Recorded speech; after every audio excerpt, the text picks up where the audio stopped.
They gave her a ruined dragon no one wanted.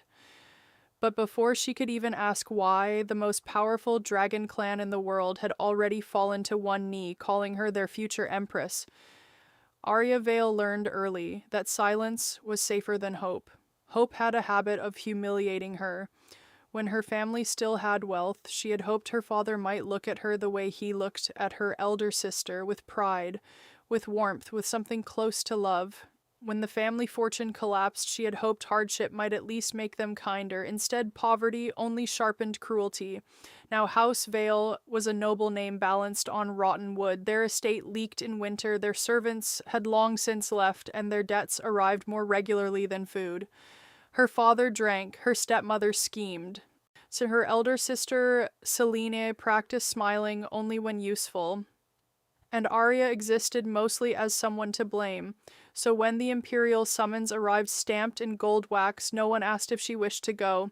The selection ceremony requires one unmarried daughter from every noble house, her stepmother announced. Selene is too valuable, which meant Arya was expendable. Her father did not look up from his cup. Take the younger one.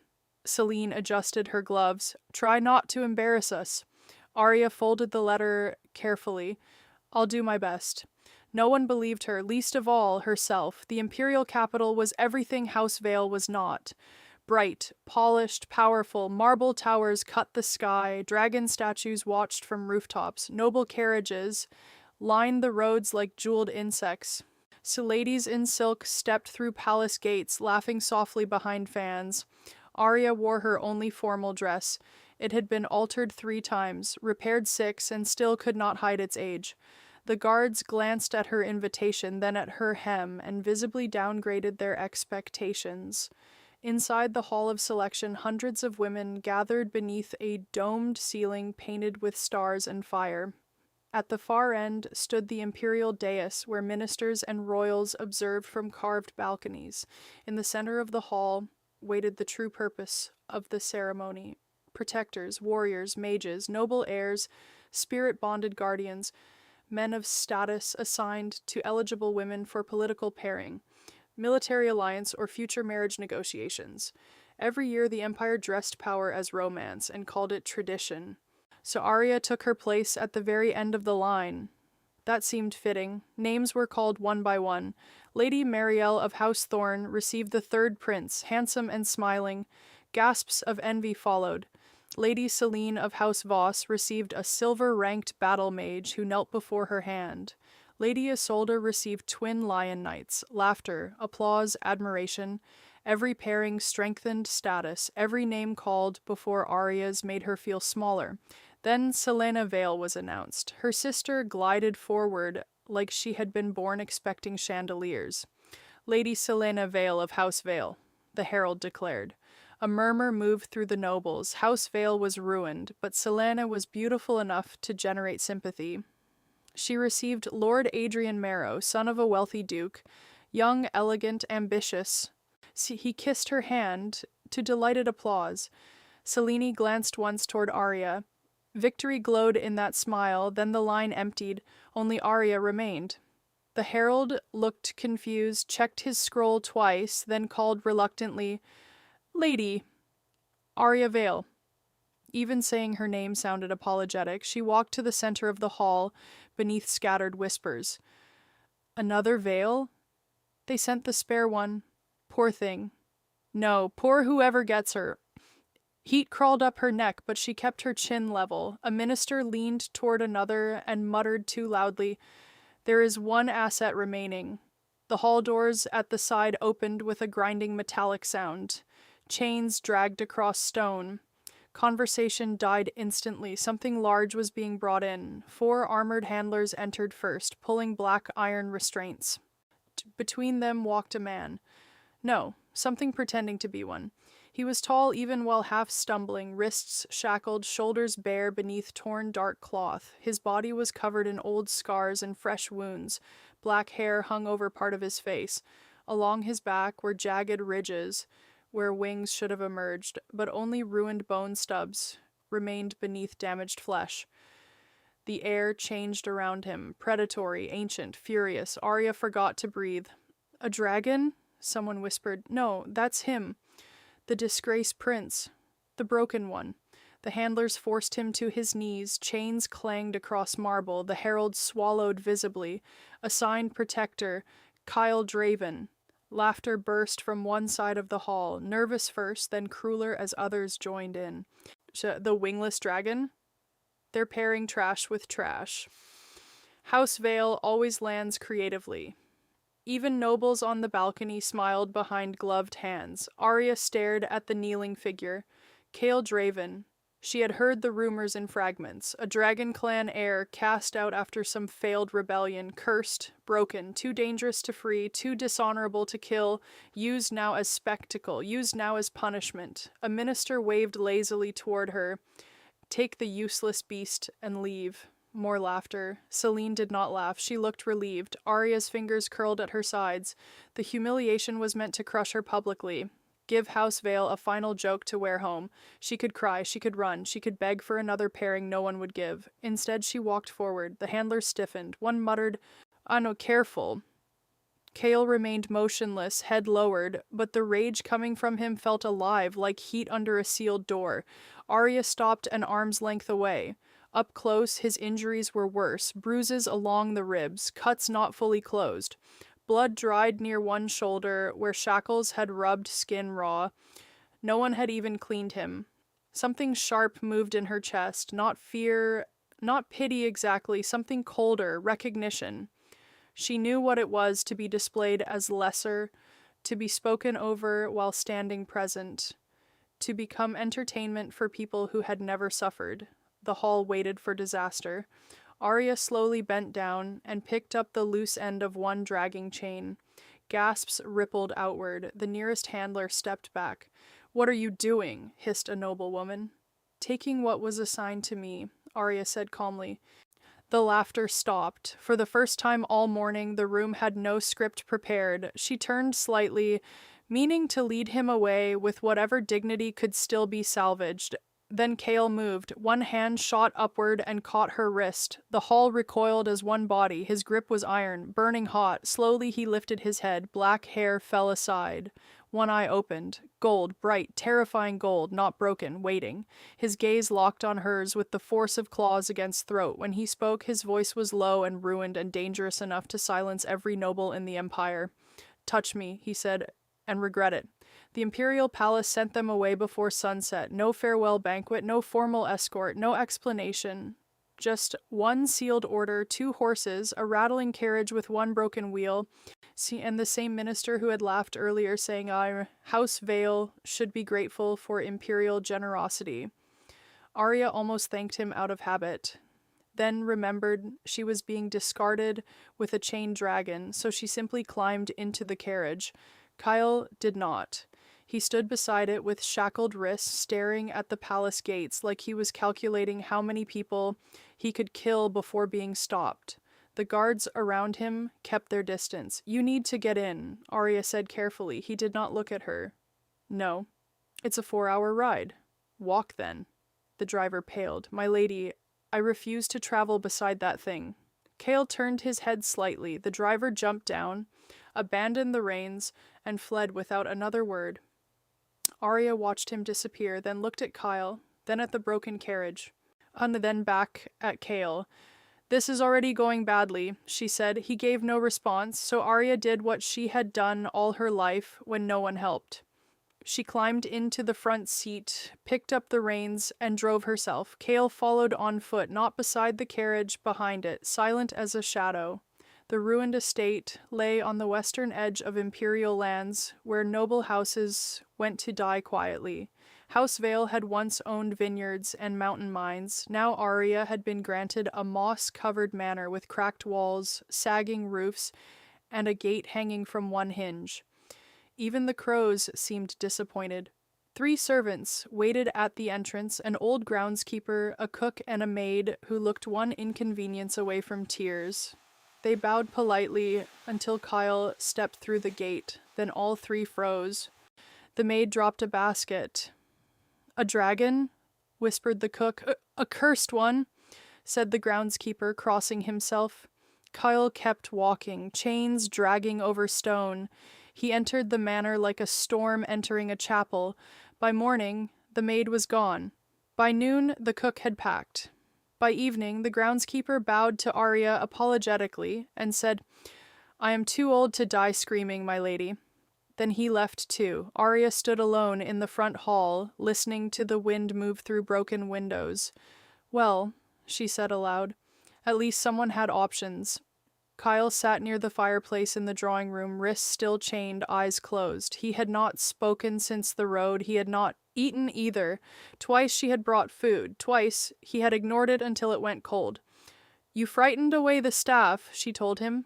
"Us, good. I don't know how to cook." "Learn." "You are deeply unpleasant." "Yes."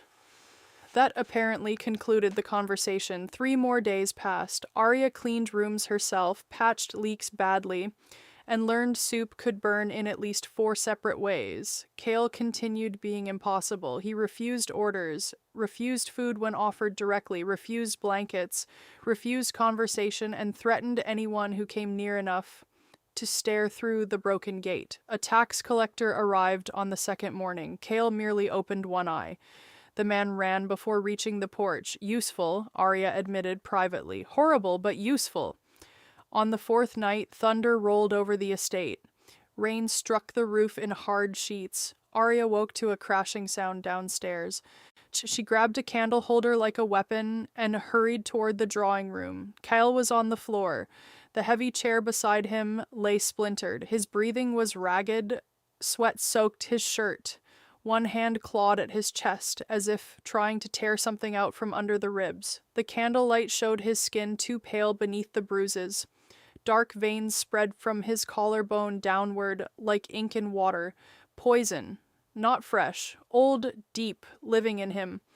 "Kale." She knelt carefully. "Can you hear me?" His eyes opened halfway, gold burning with pain. "Leave." "You're dying." "Not tonight." Then he blacked out. Arya stared at him. She had no healer's training beyond household remedies, but years of caring for a drunk father and selfish relatives had taught her one thing: pain had patterns. This pain was not natural. She dragged blankets near the fire, then somehow managed to pull him closer inch by impossible inch. He was heavy as carved stone. When she cut away the ruined cloth over his shoulder, she found old puncture scars near the spine, injection marks. Someone had fed poison into him repeatedly, for years. Her throat tightened with sudden fury for a man she barely liked. "Who did this to you?" she whispered. No answer came, only his strained breathing. Arya ran to the kitchen, found herbs left by the cook, bitterroot powder, charcoal, dried mint, willow bark, and the last bottle of strong spirits. Back in the drawing room, she crushed what she could, mixed what she hoped, and prayed ignorance might briefly resemble competence. He was burning hot now. She lifted his head enough to force a little medicine between his lips. Most spilled, some went down. Then she cleaned the raw wounds around his shackles. The metal had rubbed skin open to bleeding days ago. He had said nothing. Of course he had. She wrapped cloth around both wrists, then, hesitating only once, placed her hand over the center of his chest. His heartbeat was wild, fast, violent. "Don't bite me when you wake up," she muttered. The storm raged outside. Arya stayed there through the night, changing compresses, keeping the fire alive, forcing tiny sips of water whenever he half-conscious swallowed. Several times he woke enough to growl at her incoherently. Once he tried to stand and nearly collapsed again. By dawn, the fever broke. Kale's breathing steadied. The black veins had faded slightly.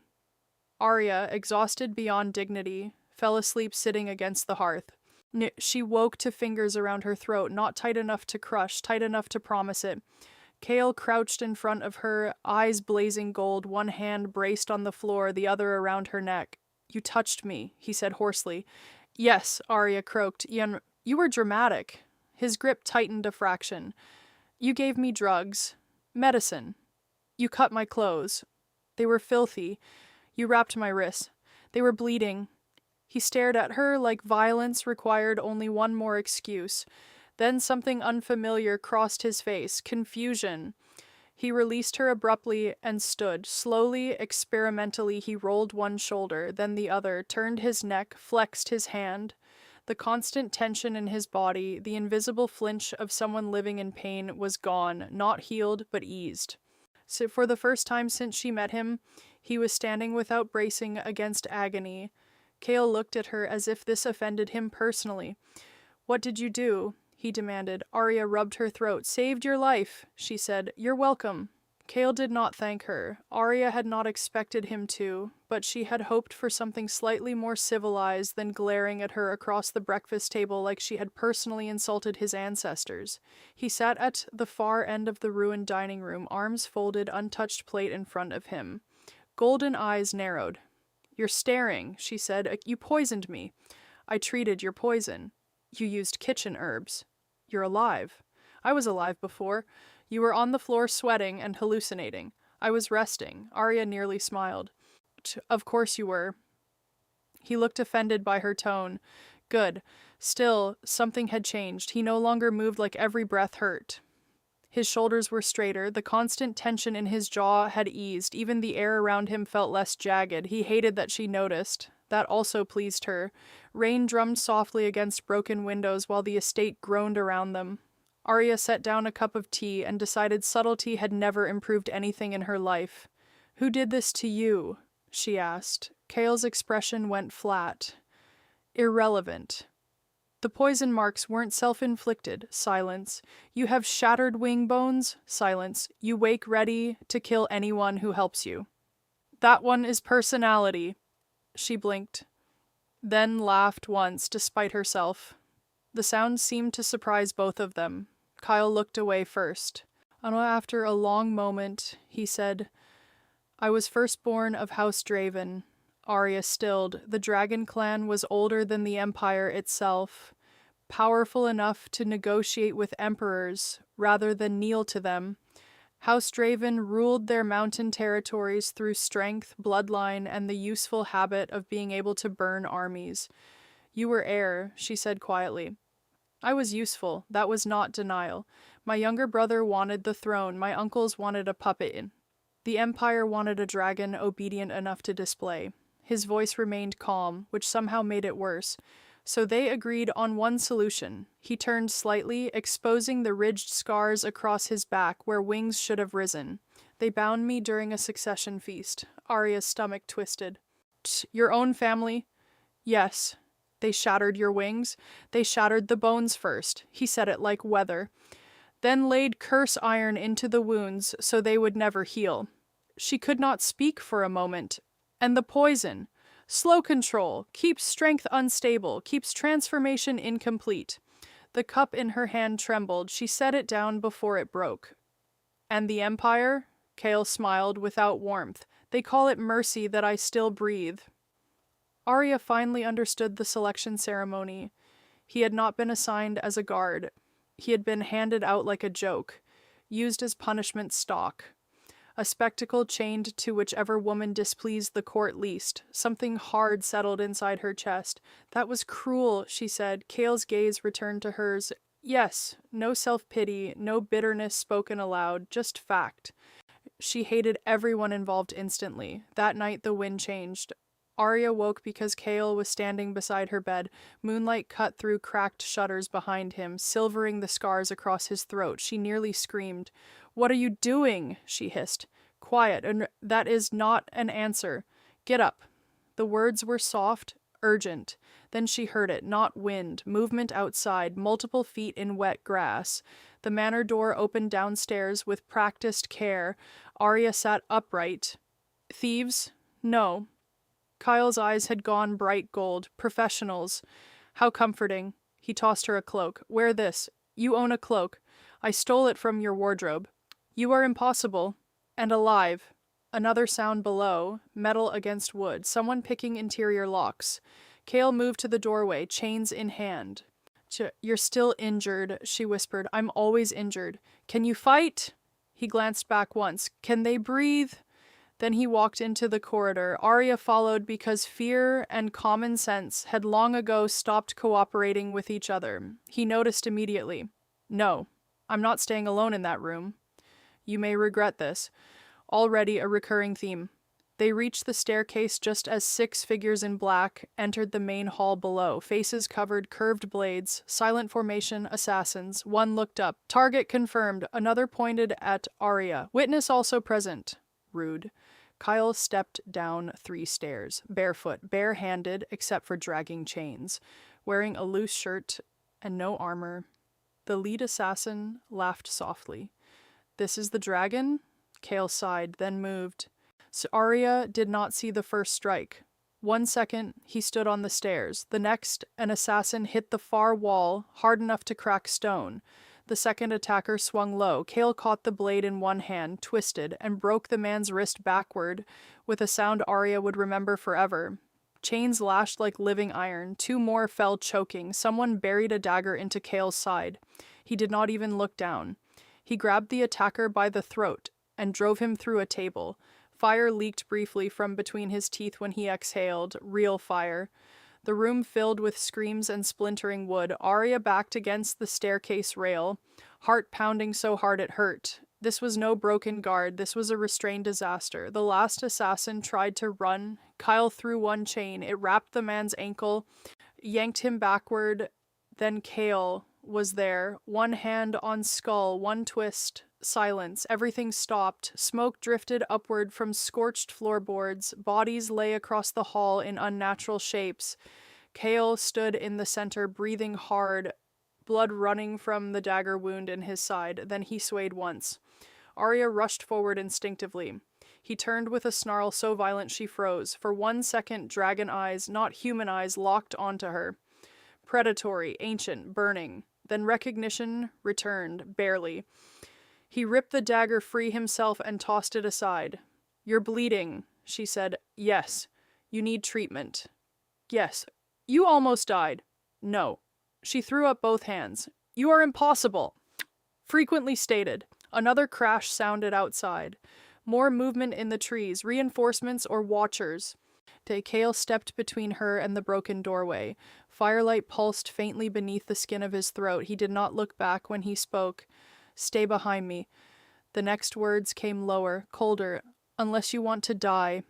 The manor smelled of smoke, iron, and broken wood. Bodies still lay in the front hall. Rain blowing through the shattered doorway in cold gusts.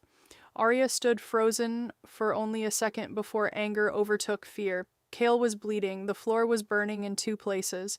And somehow he still looked more irritated than injured. Sit down, she snapped. Kyle glanced at the corpses, then at the flames, then at her. There are priorities. Yes, she said sharply, and keeping your organs inside your body is one of them. He stared for a moment as if unused to being ordered while standing over 6 dead assassins. Then, to her surprise, he sat.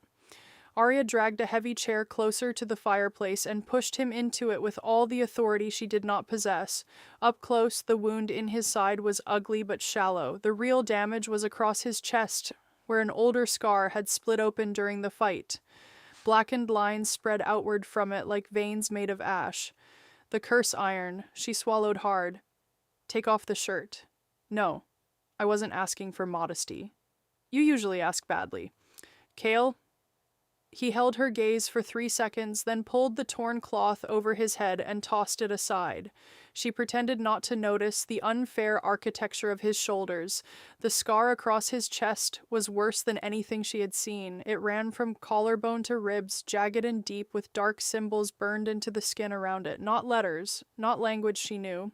Something older, something that made the room feel smaller just by existing. This was done to bind you, she said quietly. Yes. Can it be removed? No. He answered too quickly. Arya narrowed her eyes. That means maybe. That means no one survived trying. She fetched clean cloth, boiled water, and the last of the herbs she had. As she knelt beside him, Kale's body remained tense despite the exhaustion in his face. Relax, she muttered. I'd rather not. You fought 6 assassins half poisoned. Correct. And this is what frightens you. She touched the edge of the scar lightly. His jaw tightened. Yes. Something about that honesty softened her irritation. She cleaned the blood carefully, wiping soot and fresh crimson from the old wound. The symbols became clearer as the skin around them cleared. Circular marks, so branching lines, tiny scales etched into flesh, as if the scar itself remembered being a chain. She dipped the cloth again, reached for the center mark, then the broken cup beside her hand, sliced her finger. Ow! A thin line of blood welled across her fingertip and dropped directly onto the center symbol. The room exploded with light. Arya jerked backward. Kyle rose so fast the chair crashed behind him. Gold fire burst across the scar on his chest, racing through every black line at once. Symbols lifted from his skin and spun into the air, enormous and burning, circling the room like living constellations. The walls shook, windows rattled. Somewhere outside, horses screamed. "What did you do?" Kyle demanded. "I cut myself," she shouted back, very aggressively, apparently. The symbols did not touch him. They moved around her, orbiting, bowing. Then one by one they turned toward Arya's bleeding hand and knelt in the air like soldiers before a throne. Silence slammed into the room. Kale stared, not angry now, not cold, shocked in a way she had not thought him capable of. The light faded slowly. The symbols sank back into his scar, but the blackened lines were gone. In their place remained silver marks, glowing faintly beneath skin. The oppressive weight in the room lifted. Kyle touched his chest as if unsure it belonged to him. Then he looked at her hand, then her face, then without warning he dropped to one knee. Arya nearly fell over. "What are you doing?" His head bowed. "My lady." "No?" She pointed at him. "Get up immediately." "I cannot." "You absolutely can." "I mean by law." That sounds like a personal problem. He stayed kneeling. Of course he did.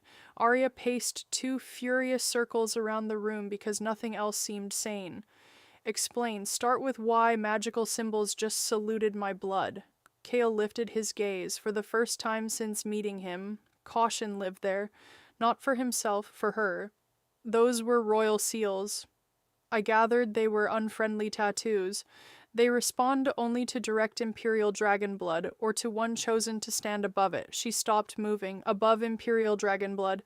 The dragon Empress." Arya laughed once, short, sharp, entirely unbelieving. "No." Kale did not join her. "Only a true Empress candidate can awaken dormant seals," he said. "Even princes cannot command them. I could not break them. My brother could not use them. Elders worship them."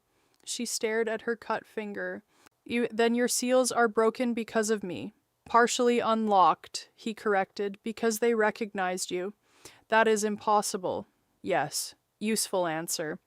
He rose slowly now, still watching her like the ground under both their feet had changed shape. "Tell me about your mother." The question struck harder than expected. "My mother died when I was 12. "What was her name?" "Leora." His expression sharpened. "Leora! What?" "She never said. Father forbade questions." "Did she have unusual eyes?" Arya hesitated. "Silver. People used to call them unnatural." Kyle closed his eyes briefly. "Gods." "What?" she snapped. "Stop doing that and use words." He looked at her as if deciding whether truth was mercy. "There was once a dragon princess named Leora Ashrin." The name meant nothing to Arya, and the reaction in his face meant everything. "She vanished 23 years ago," he continued, "officially dead, unofficially stolen, hidden, or escaped, depending who tells it." "My mother was human." "No," Kyle said quietly. "She was pretending." The room seemed to tilt. Memories rushed in jagged pieces, her mother humming in languages no one else knew, never aging quite the way other women did, hiding her hair under scarves, warning Arya never to bleed where others could see. Never to bleed. Arya sat down hard on the fallen chair. "You're saying I'm dragon royalty?" "I'm saying," Kel replied, voice low and certain, "you were never human nobility." He stepped closer. "You were hidden." Arya did not sleep. That felt reasonable under the circumstances. And 1 hour earlier, she had been a neglected noble nobody, living in a collapsing manor with a violent dragon problem. Now she was apparently hidden royal blood, chosen by ancient law, and standing in a kitchen that still smelled faintly of burnt soup. Reality had become deeply unserious. Kyle remained awake as well, seated near the broken window with a sword across his knees, as if revelations were best handled with weapons nearby. You could be mistaken, Arya said for the 5th time. I am not. You could be dramatically mistaken. Still no. Helpful. Kale did not look at her. At dawn, we'll know. Dawn arrived with thunder, not from clouds, from wings. The manor shook hard enough to rattle loose plaster from the ceiling. Outside, wind roared across the grounds in violent spirals. So Arya ran to the front steps just as shadows blotted out the rising sun. Huge forms circled above the estate. Dragons in every color imaginable, crimson scales flashing like embers, silver bodies slicing through cloud, blue-winged giants trailing sparks of lightning, smaller wyverns banking between them like escorts, dozens, no hundreds. They found us quickly, Arya said faintly. They were searching for you for 23 years, Kale replied. Quickly is relative. The first dragon landed in the courtyard with enough force to crack stone. It shifted mid-step into a tall woman, draped in white ceremonial robes, silver horns sweeping back through braided hair. Then another landed, then 3 more. Soon, the ruined grounds of House Vale looked like a war council had mistaken itself for a parade. Armored generals, noble houses. Some elder priests carrying staffs carved from bone. Servants bearing banners marked with ancient sigils Arya had seen glowing in Kyle's scar. No one looked at the manor, they all looked at her. The silver-horned woman stepped forward, eyes shining with emotion she wasn't trying to hide. Then to Arya's horror, she knelt. Your High Grace, she said, we welcome home the blood they tried to erase. Every dragon behind her dropped to one knee. The courtyard thundered with armor striking stone. Arya took one involuntary step backward. No. No one moved. This is excessive, she said. Please stop kneeling at me. Still, no one moved. Kyle walked past her and down the steps. The mood changed instantly. Warm reverence turned sharp with caution. Even kneeling dragons straightened nervously when he approached. He stopped beside the silver woman. Rise, he said coldly. And if any of you lunge, crowd, touch, proclaim, evaluate, or breathe too closely near her, I'll remove limbs until the lesson settles. They rose immediately. The silver woman did not seem offended. Prince Kale. I'm not your prince. Murmurs spread. Arya looked between them. You're handling this strangely. Kale ignored her. Of course he did. An elderly dragon with gold scales along his temples stepped forward carrying a velvet case. He opened it to reveal a crown of pale metal shaped like intertwining wings. By ancient law, he said reverently, the royal seals recognized her. She is the lost imperial bride chosen before birth. I was not consulted, Arya said. The old man blinked. Majesty. She means, Kale said flatly. Continue carefully. The elder swallowed. Yes, Prince Kale. I told you not to call me that. Another noble hurried forward with scrolls. There are inheritance matters, bloodline confirmations, ceremonial restorations, marriage contracts. Kyle took the scrolls, glanced at them once, then set them on fire with a breath of black flame. The noble made a distressed sound. Distance, Kyle reminded him. Arya pressed fingers to her temple. Is every day with dragons like this? Worse, Kale said. By midday, her ruined estate had become the center of an international crisis. Messengers arrived hourly. Imperial riders demanded explanation. Dragon nobles argued over precedence in the yard. Priests attempted to measure her aura with crystals that shattered dramatically. Someone released doves for symbolism. No one knew whose doves they were. Arya was escorted, dressed, examined, fed, lectured, and congratulated without consent by at least 30 people before lunch. By afternoon, she snapped. I am going inside, she announced. Anyone who follows me loses diplomatic privileges I just invented. Shockingly, they listened, mostly because Kale stood behind her with folded arms and visible approval. Inside the manor library, she rounded on him. Say something useful. You should come with us to the Citadel. That was not useful. It was direct.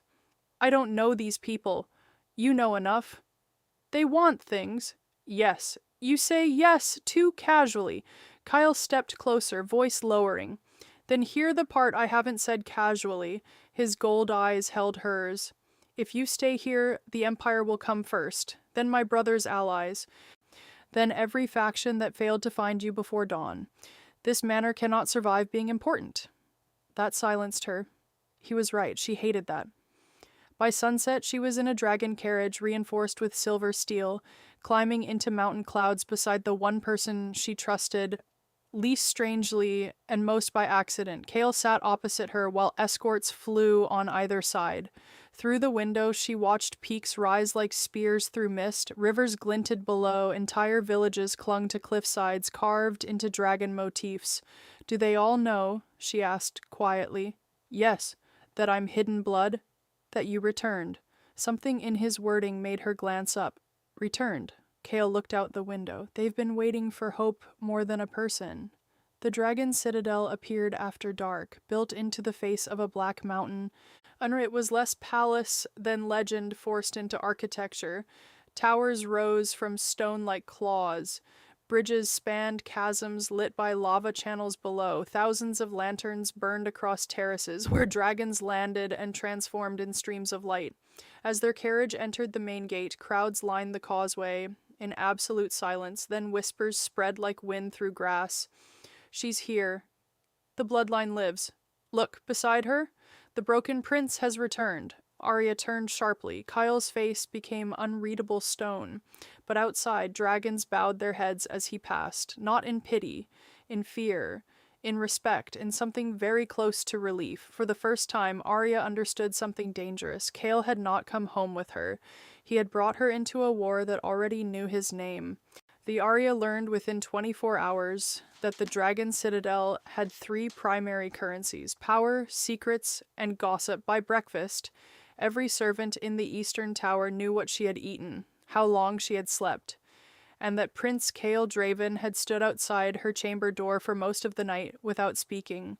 By lunch, the story had evolved into him fighting assassins in the hallway, using only one shoe. By evening, several maids were arguing whether his silence was romantic or threatening. Arya considered both interpretations accurate. The citadel itself was magnificent in the most exhausting way possible, corridors carved from black crystal, balconies suspended over cloud-filled ravines, gardens growing impossible silver flowers warmed by hidden volcanic vents. Everywhere she turned, 9 statues of dragons watched with stone judgment, and everywhere she went, Kale followed, not beside her, never close enough to appear attentive. He simply appeared at the end of corridors, near staircases, on balconies she had not noticed moments before, silent, armed, expressionless, like an emotionally unavailable shadow. You're doing it again, she said while examining a library shelf. Doing what? Guarding me from across the room like a suspicious gargoyle. I don't know what that is. It's a stone creature that stares at people. Then inaccurate. I am not stone. She glanced at him. Debatable. Before he could answer, the library doors opened. Cold swept in first. Then a man dressed in pale blue entered with the elegance of someone who had never hurried in his life. White hair tied neatly back. Ice-colored eyes, sharp as cut glass. Rings gleamed on gloved hands. He bowed precisely. Lady Arya, Duke Saron Valacrest. No relation to House Vale, I hope, she said. A faint smile touched his mouth. Thankfully, no. Kale's expression darkened by 1 degree. With him, that was practically dramatic. Saron noticed immediately and seemed delighted. I oversee the northern trade routes, treasury councils, and 3 border keeps. If you require guidance navigating court politics, I would be honored to assist. That was fast, Arya said. I dislike wasted opportunities. Honest. I find it efficient. Kale stepped closer at last. She finds breakfast efficient too, yet you were not invited to that. Saron's smile sharpened, and still she speaks to me. The room temperature somehow dropped further. Her Arya walked away before men with centuries of power could embarrass themselves in a library. At midday, she visited the training grounds. This was a mistake. Hundreds of soldiers drilled in armor, while flames burst from weapon rings and dragon roars echoed from the arena walls. In the center stood a broad-shouldered man laughing as he disarmed 3 opponents at once. Red hair, burn scars across one arm, Smile bright enough to be dangerous. He noticed her instantly. Of course he did. He tossed aside a spear, strode over, and dropped to one knee with theatrical flourish. General Wraith Emberclaw, at your reckless service. You look expensive to repair, Arya said. He grinned wider. You wound me already. Kale appeared behind her like a thundercloud learning to hate. Wraith looked past her, still brooding on her brother. We are not brothers. All dragons of rank are brothers in battle. We have never battled together. That sounds like avoidance. Arya rubbed her forehead. Do all your conversations begin halfway through an argument? Yes, both men said at once. Wraith offered her an apple stolen from somewhere inappropriate. Come watch me win a tournament. No. Excellent. I enjoy resistance. Kyle took the apple from Wraith's hand, crushed it casually, and handed the remains back. Wraith laughed so hard soldiers stopped training to stare. By afternoon, Arya escaped to the archives. She lasted 12 peaceful minutes. A tall man in silver robes approached carrying 7 books and an expression of mild kindness. His hair was pale silver, his features refined, his voice gentle enough to lower tension by instinct. So, Lady Arya, he said warmly, Scholar Arendor, you're the first person today who didn't introduce himself like a duel challenge. I practice indoors. She liked him immediately, which worried her. He set the books down. I brought texts regarding hidden bloodlines, ceremonial law, and dragon-human inheritance myths. I thought they might help. That is actually thoughtful. I aspire to be alarming through usefulness. Kale arrived at the end of the aisle and stared at Arendor like murder was becoming educational. Arendor glanced up pleasantly. Prince Kale. Scholar. I was assisting. You were hovering. There is overlap. Arya folded her arms. Can any of you behave normally? No, Arendor said with surprising honesty. She laughed despite herself. Kale looked offended by the sound. The evening brought rain and lightning over the upper towers. Arya stood alone on a balcony for exactly 30 seconds before sensing another presence. A man already stood at the far rail, facing the storm, tall, broad, dark hair whipping in the wind. He had entered so silently she almost doubted he'd moved at all. He turned only slightly, gray eyes, scar across the jaw, presence like pressure before thunder. Commander Vale, he said. That sounded less like introduction and more like warning, he considered. Both. Behind her, Kyle appeared again, of course.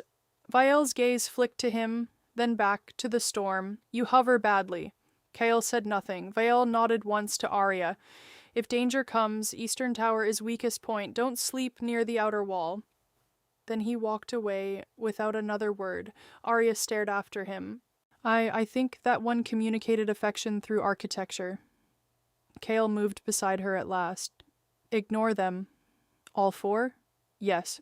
Why? They want influence. Do you? His answer came too fast. No, she turned toward him. Then why are you always here? Kale looked out over the storm-lit citadel, jaw tense. Because he was Kale, silence arrived first. Then, because I know what hunts power. That is not the whole answer. No, he said nothing else, but she noticed it then. The way his eyes tracked every doorway before she entered. The way he stood where attacks would reach him first. The way he never asked for gratitude, attention, or reward, only proximity. And somehow, that was more dangerous than all 4 jealous lords combined. Arya discovered that Kale woke before sunrise, hated witnesses, and trained like pain was a debt he intended to repay personally. She found this out by following suspicious noises to the western terrace at dawn. The terrace overlooked a 1,000-foot drop into cloud. Frost silvered the stone, wind tore through the columns hard enough to sting exposed skin. In the center of it stood Kale, shirtless, barefoot, sword in hand, moving through forms with brutal precision. Each strike was clean, each turn efficient, each breath controlled, each movement also hurt him. She saw it in the smallest betrayals, the stiffness when he twisted left, the slight pause before raising his right shoulder, the way his back muscles seized near the ruined ridges, where wings should have spread. You know normal people sleep, she called out. He did not stop. You're then fortunate I am not normal. You're reopening old injuries. I am using old injuries. That sentence should be illegal. Only then did he lower the sword. Why are you here? Curiosity, concern, mild annoyance. Return to bed. No. Kyle sighed with visible suffering. You are difficult. I learned from experts. She crossed the terrace and held out a small jar. Solve. I don't need it. You do. I said no. Arya uncorked it anyway. Then I'll enjoy being disobedient. He stared at her for a long moment, then turned his back. Permission from Kale. Apparently looked like surrender arranged through stubbornness. Up close, the scars around his ruined wings were worse than she imagined. Thick silver lines crossed with old black curse burns. Jagged ridges beneath skin where bone had once grown and been shattered. No wonder he moved like someone arguing with his own body. Her fingers slowed. No one treated these properly, she said quietly. No one was allowed to. Why? They preferred reminders. The answer landed heavier than the wind. She applied the salve gently along the damaged muscle. Kyle went completely still, not tense. Still in the way dangerous animals became still when deciding whether trust was worth the risk. Does this hurt? She asked. Yes. You could warn me. It also helps. That startled her enough to laugh softly. From then on, Dawn became theirs without agreement. She came with salves, bandages, herbs, and criticism. He came with weapons, silence, and relentless discipline. She learned where scar tissue locked his movement. So he learned that if he ignored her long enough, she would simply begin talking louder. Days passed. His right shoulder loosened. The pain spikes in his side lessened. Once, while stretching, a faint shimmer of black energy flickered behind his back, like the outline of wings trying to remember themselves. He noticed her staring. Don't look hopeful, he said. Too late. Hope looked strange on his face, like sunlight in ruins. Then he began doing things, small things, consistent things. Breakfast arrived outside her chamber every morning still warm. Never announced, never explained. The corridor guards stopped gossiping loudly after Kale stood behind them in silence for several minutes. A cracked latch on her window was repaired overnight. Books, she mentioned once in passing, appeared stacked neatly on her desk. When nightmares woke her after midnight, she would hear boots outside her door and know, without checking who stood there until dawn. He never asked to be let in, never mentioned it in the morning, never accepted thanks. When she tried once, he frowned as if gratitude were suspicious. You're guarding my sleep, she said over tea. I am guarding a hallway. My hallway. Coincidence. There are 37 hallways in this tower. This one has problems. She smiled into her cup. Of course it does. It took her embarrassingly long to understand the truth. He did not want the throne back. He did not care about titles, councils, succession debates, or nobles kneeling every time elders approached with political proposals. Kale looked one insult away from arson. But when Arya moved rooms for better sunlight, that he personally carried the furniture. When she skipped meals while reading, food appeared anyway. When she laughed with others, he watched from doorways like someone memorizing a language he had never been taught. Kyle did not want power, he wanted peace, and for reasons she was beginning to fear she understood, he found it near her. The almost confession happened in the greenhouse. Rain battered the glass ceiling overhead, warmth and wet earth scented the air, silver vines glowed softly around carved stone benches. Arya stood on a ladder, reaching for a high shelf when the ladder shifted dangerously. Before she could yelp, Kale's hands were on her waist, steadying both her and the ladder with impossible ease. You climb badly, he said. You lurk excellently. He did not move away, neither did she. From this height, so their faces were level, rain traced light across his cheekbones. Gold eyes held hers with unsettling focus. You should ask for things, she said quietly. I do not need much. That wasn't what I meant. His hands tightened slightly at her waist. I know. The air changed, softer, closer, dangerous in an entirely different way. Arya's heartbeat became traitorous nonsense. Kyle... He lifted one hand from her waist to brush a loose strand of hair behind her ear, slow enough to stop, gentle enough to ruin her composure. I stayed, he said, voice low, because The palace alarms began screaming. Red light flooded the greenhouse windows. Bells crashed through every corridor. Outside, shouts erupted across the citadel. Kyle stepped back. Instantly, all softness erased, sword in hand, before she saw him draw it. What happened?" she asked. "Rebels," he said coldly. "Inner gate breach." "How do you know?" "Because only fools attack during rain." Explosions shook the eastern tower. Glass shattered somewhere below. Kale moved toward the door, then stopped and looked back at her. "Lock this room." "I can help." "No. You don't get to decide that every time." "I do when the walls are burning." Then he crossed the room, caught the back of her neck briefly, and pressed his forehead to hers for one breath, a promise, a warning, something worse than either. When he pulled away, his voice was rougher than before. "When I return," he said, "I'll finish that sentence." Then the dragon who stayed beside her ran toward war. The rebels were crushed before sunrise. That was the official version. The unofficial version, she whispered through servant halls and noble corridors, was simpler. Kyle found them. Then there were fewer rebels. Arya learned this when she opened her chamber door at dawn and nearly stepped on a broken sword. Guards were scrubbing blood from the eastern stairwell with expressions that suggested they had seen things they would never describe properly. Kyle stood at the far end of the corridor, coat torn, knuckles bruised, face unreadable. "You're injured," she said, striding toward him. "I am irritated. That is not mutually exclusive. There were 23 of them." "That sounds like too many irritations." He looked at her for a long moment, then held out his arm. A shallow cut crossed the forearm, nothing serious. He had let her find an injury so she would stop searching for worse ones. Manipulative, thoughtful, annoying. She cleaned the wound in silence. When she finished, he said, "The regent called council." "Because of the attack?" "Because he survived it." That answer told her enough. The great assembly hall of the dragon citadel was built to intimidate. Circular tiers of black stone rose beneath a domed ceiling painted with dragon wars and burning empires.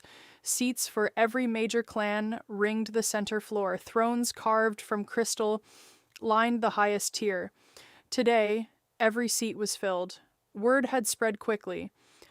Rebellion in the night, council at noon, bloodline questioned by dusk. Arya entered beside Kale to a storm of whispers. She caused it. No, she exposed weakness. "The regent will move now." "Look, House Vale came." That last whisper made her turn. At the western tier sat her father, stepmother, and Celine, dressed in borrowed finery, trying to look like people who belonged near power. Her father would not meet her eyes. Her stepmother looked triumphant. Selene looked hungry. Reward money, Arya thought, of course. At the highest dais sat the current dragon regent, Lord Malrek Draven, Kale's uncle.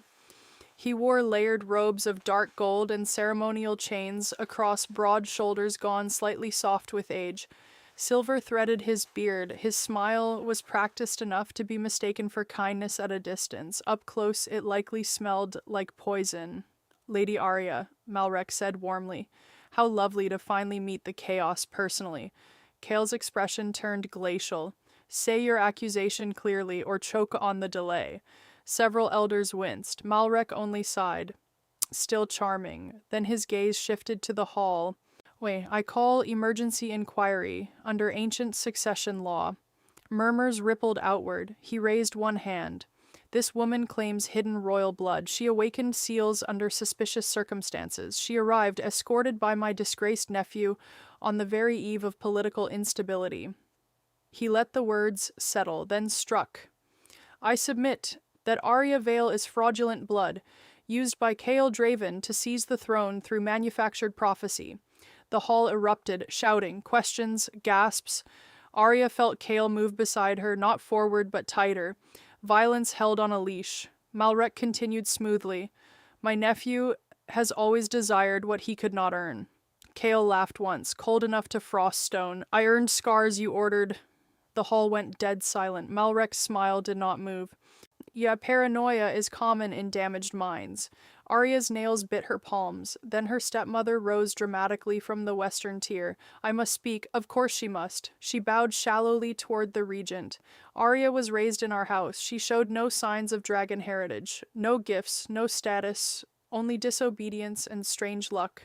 Celine stood next, tears prepared in advance. She always envied others. She often lied for attention. Arya nearly applauded the consistency. Her father finally rose, looking 10 years older and twice as weak. If compensation is offered, House Vale is willing to provide documents confirming she has no claim to noble legitimacy. There it was. He had sold her sentence structure for coin. Kyle stepped forward. The floor cracked beneath one boot. Enough, he said. Then black fire licked once along his arms. Nobles recoiled. Guards reached for weapons they did not believe would help. Malrek spread his hands. See? Intimidation, rage, coercion. This is exactly... I can kill everyone in this room, Kale said conversationally. Then sort inheritance later. No one laughed. Arya grabbed his wrist. Heat pulsed under skin. Dangerous, immediate heat. He looked at her, still full of war. Tempting, he said. I know. They insult you. Yes, they use your family against you. They always did. I can end this. She tightened her grip. And prove them right? His jaw flexed. They want me hidden behind your violence, she said, quietly, enough only he could hear. I won't hide behind your fire. Something changed in his eyes. Fury did not vanish. It reorganized itself around her words. He stepped back. The hall exhaled collectively. Arya moved forward alone. My former family has spoken for money, she said clearly. My regent has spoken for fear.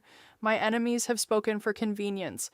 She turned slowly, meeting the gaze of every clan tier she could. So let us be proper, her voice sharpened. If I am false blood, prove it publicly. Malrek's smile thinned. Gladly. Not with bought witnesses, not with tears on command. Not with old men frightened of losing chairs. Several elders looked offended because accuracy often does that. With dragon law, Arya finished, trial before all clans. The chamber erupted again. Ancient trial rites had not been invoked in generations. Blood, relic, seal, witness, challenge. Impossible to fully control, dangerous to everyone involved. Malrek studied her for a long moment. He had expected panic, retreat, dependence on Kale. Not this. At dawn in 3 days, he said at last, the trial of blood and flame will convene. Kale's hand found the small of her back as she returned to stand beside him, possessive, protective, furious. You enjoy impossible choices, he muttered. I learned from dramatic men. This was reckless. This was necessary. Malrek rose from his throne, smiling at the crowd like a king already celebrating. But as Arya turned to leave, she noticed something important. He never once looked at her, only at Kale, which meant the regent feared the wrong person. The trial of blood and flame drew every dragon clan in the empire. By sunrise, the citadel terraces overflowed with nobles, warriors, merchants, priests, and opportunists who would later claim they had always believed in whichever side won. Banners whipped across the mountain winds. Bells rang from every tower. The central arena blazed with ceremonial fire pits surrounding a raised black platform where the dragon throne waited. Arya had seen it only once from a distance. Up close, it was terrifying. Carved from obsidian, veined with living gold, the throne resembled folded wings wrapped around a seat no human architect would have dared design. Ancient symbols glowed faintly along its edges. The air around it hummed with judgment. Beside her, Kale adjusted the clasp on her cloak with hands gentler than the gesture deserved. You can still leave, he said quietly, and miss insulting your uncle publicly. This is serious. So am I. His mouth nearly smiled, nearly. And then horns sounded. The regent entered in full state regalia, surrounded by guards in gold-scale armor. Lord Malrek looked magnificent in the way venomous things often did. He took his place opposite Arya and spread his arms to the gathered clans. Today, he declared, truth ends disorder. Then you should be worried, Arya said. A ripple of laughter escaped the lower tiers before dying under noble disapproval. The high priest stepped forward, with a blade of white crystal. By ancient rite, claimant blood shall be offered to the throne. If false, the fire rejects. If true, the blood remembers. Simple, horrifying. Arya extended her hand. The blade nicked her palm. A line of crimson welled bright against skin. She pressed it to the obsidian armrest. For one breath, nothing happened. Then the mountain shook. The gold fire erupted through every vein in the throne. Symbols blazed alive across the arena floor, racing outward like lightning. The sky above the citadel split with thunder, though no storm had formed. Ancient chains hidden beneath the platform snapped apart. The throne unfolded, not mechanically, livingly. Massive wings of black gold energy rose behind Arya and spread across the sky. Every dragon in the arena, noble, common, wild, old, went rigid at once. Then as one body they bowed. Not to the throne, to her. Gasps became screams. Priests dropped their staffs. Warriors fell to knees. Even the wind seemed to kneel. Malrek staggered back one step before catching himself. "No," he snapped. "A trick, illusion, seize." His guards did not move. They were too busy bowing involuntarily. So three enormous shadows descended from the clouds above. Ancient royal dragons, scales scarred by centuries, eyes bright with impossible age. They landed around the arena like mountains, choosing places to stand. Silver, crimson, midnight blue, each lowered its head before Arya. The oldest spoke in a voice like grinding stone. Blood recognized, line restored. The crowd lost all remaining composure. Arya felt power pouring through the throne into her bones, not burning, but clarifying. Every lie in the arena became sharp and visible, every thread of fear, ambition, guilt. Nature itself had once spoken through her, now lineage did. She turned slowly toward Malrek. "You poisoned him." Silence hit harder than thunder. Kyle's gaze snapped to his uncle. Arya stepped down from the throne platform, voice carrying unnaturally clear. Years of controlled doses, curse iron in shattered wounds to prevent healing, suppressants in ceremonial wine, toxins through trusted physicians. Malrek's face hardened. Baseless, no. She lifted her bleeding hand. Golden symbols burned across her skin. The throne remembers what touched royal blood. Images burst into the air above the arena like living flame. A younger Kyle chained to stone, Malrek signing orders, physicians injecting black liquid into wounds, a feast hall where smiling relatives toasted while wing bones were broken off-screen to Kyle's screams. The crowd recoiled in horror. Kyle did not move. That was worse. Malrek roared, dropping all pretense. Dragon fire burst from his mouth as scales tore across his skin. He transformed halfway, monstrous and desperate, lunging for Arya. Kale met him midair. So the impact shattered pillars. For one suspended second, cursed prince and ruling regent tore through smoke and flame above the arena. Then something cracked, not stone, not bone, something older. The curse on Kale's back ignited. Silver-black light exploded outward. Everyone shielded their eyes. When the brightness cleared, Kyle hovered above the arena on wings vast and terrible and beautiful. Black scales edged in molten gold, fully restored, beating storms into existence. The broken prince was gone. Malrek looked up once in naked fear. Kale drove him into the arena floor hard enough to crater it. Guards rushed forward only to be seized by clan warriors who had changed loyalties at miraculous speed. Rebels hidden among the tiers were dragged out screaming. Housevale tried to slip away. Selene was caught first. Her expensive sleeve tore in a guard's grip. Her stepmother shrieked about misunderstandings. Her father wept immediately, which seemed consistent. They were thrown to the outer ring to await sentence. No one defended them. Arya lifted one hand. The chaos stopped. Thousands obeyed before realizing they had. "Lord Malrek Draven," she said coldly, "for treason against blood, torture of the heir, attempted usurpation, and crimes against the throne, you are stripped of name, title, and memory in every record." The scribes actually began writing before she finished. "Take him." They did. Kyle landed before her, wings folding with predatory grace. Blood marked his jaw. His breathing was steady, his eyes fixed only on her. Then, before all clans, he dropped to one knee. The arena gasped again. Kale bowed his head. "My throne begins at your side," he said. Arya looked at the most dangerous man in the Empire kneeling in absolute sincerity, then at the thousands watching, then back at him. Good, she said softly, because I hate sitting alone. The coronation lasted 7 hours. Arya considered this excessive. The Dragon clan considered it modest. By sunrise, the citadel had transformed into a living monument, every tower draped in silver banners.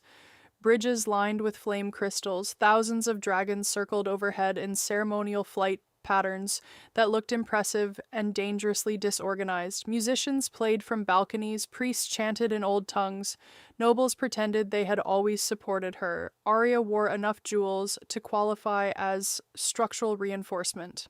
If I fall over, she told the attendants, so bury me where I land. They laughed nervously, because no one was certain if an empress could joke. Kyle entered then, dressed in black, formal armor edged with gold.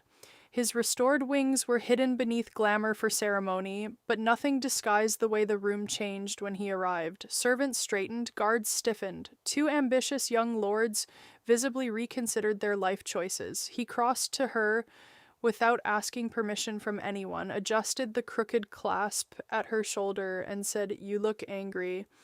I am wearing 6 pounds of gemstones. You look beautiful while angry." She stared at him. "Who taught you that?" "I listen." Terrifying. His mouth almost curved. Almost. That counted as flirting from Kyle. The great plaza below was filled beyond capacity. Dragon clans from every territory crowded the terraces. So traders from human kingdoms stood on rooftops for a better view. Even the ancient royal dragons watched from the mountain ledges like oversized judges. When Arya stepped onto the balcony, the roar shook stone. "Empress! Blood restored! Lady of the throne!"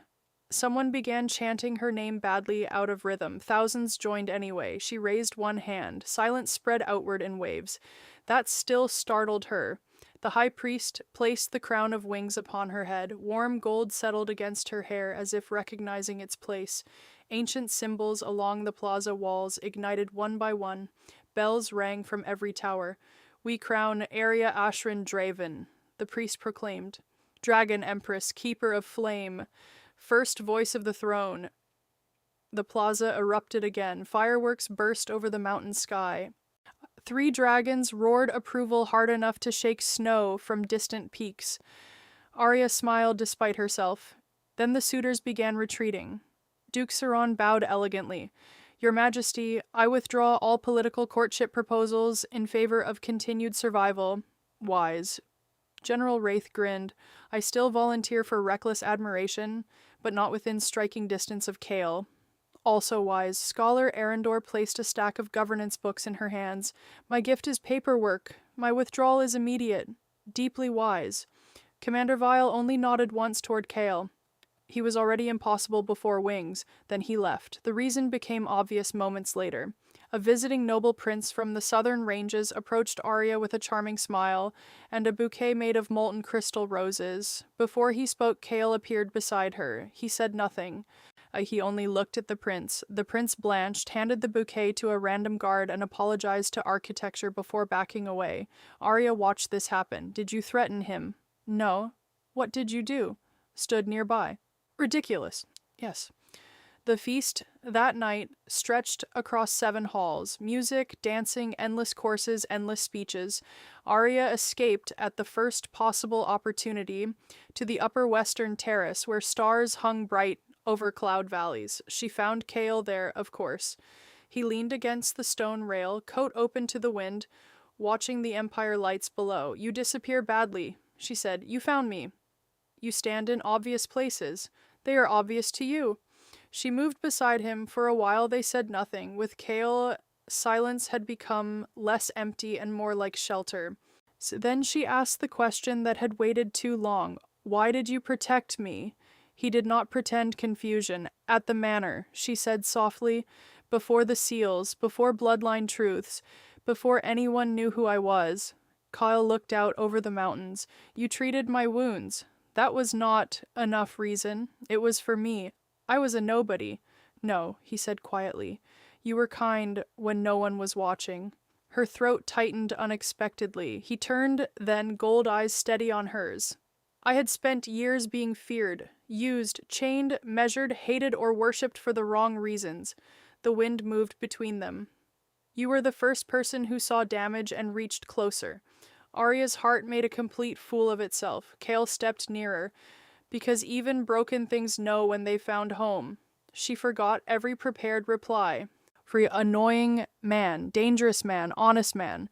Below them, horns sounded from the feast hall. The crowd had gathered in the central plaza again, demanding one final ceremonial announcement. Arya took his hand. He looked startled enough to be adorable, which she would never tell him. She led him down through torchlit corridors and onto the main balcony above the waiting thousands. The plaza thundered with cheers at her return, then quieted when they saw Kyle beside her. Arya stepped forward, crown gleaming beneath moonlight. "As Empress," she called, "I am expected to choose an emperor consort." The crowd leaned forward as one body. She turned to Kale. He went very still. "Good. For years," she said clearly, "this man was called broken by those too weak to survive him." Laughter and cheers burst upward. "He stood beside me before I had title.